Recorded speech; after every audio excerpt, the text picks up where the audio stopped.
नमस्ते, प्रणाम। आप लोग कैसे हैं? आशा करती हूँ कि आप लोग भी स्वस्थ होंगे और मस्त होंगे और अपने अपने काम में व्यस्त होंगे। तो चलिए मैं एक गुरहथी का गीत सुनाते हैं, कैसा लगेगा कमेंट में ज़रूर बताइएगा और मेरे वीडियो को लाइक सब्सक्राइब ज़रूर कर दीजिएगा प्लीज़। तो चलिए मैं गा के सुनाते हैं। ओरी तर ओरी रे तर बैठे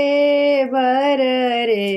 नेतिया यार निकाला नयन जाना हो अबाय पानी हो पुतरिया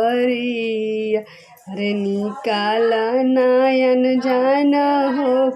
अपाय पानी हो पुतरिया अरे दीनावा हरेलू हो बेटी भूखी यारे पियसी अरे रतिया हरेलू हो बेटी आँखी भरी रे नींदिया अरे निकल ले पापा मनी हो बिटिया गिरे ले सजन लोग मुरुछा अरे का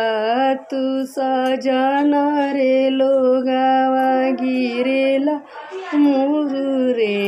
छैया अरे हमरो दुलारी हो बेटी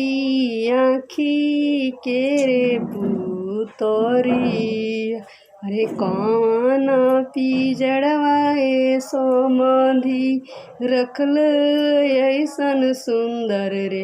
हे दियावा यारे सोने के पिजड़वा रे सोमधी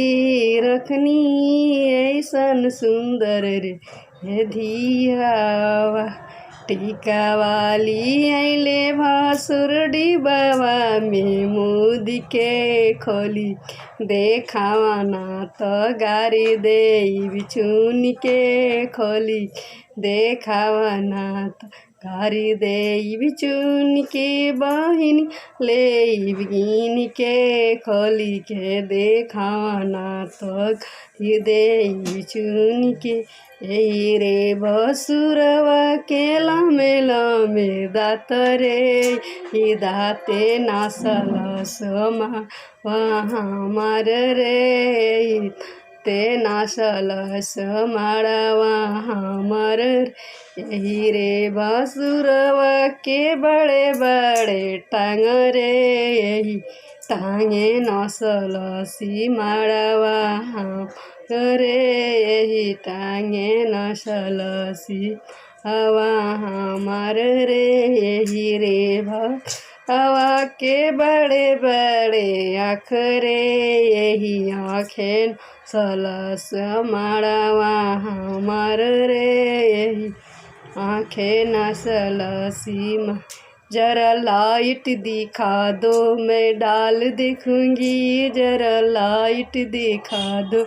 डाल होगा पुरान गाली दूंगी हजार डाल होगा पुरान गाली दूंगी हजार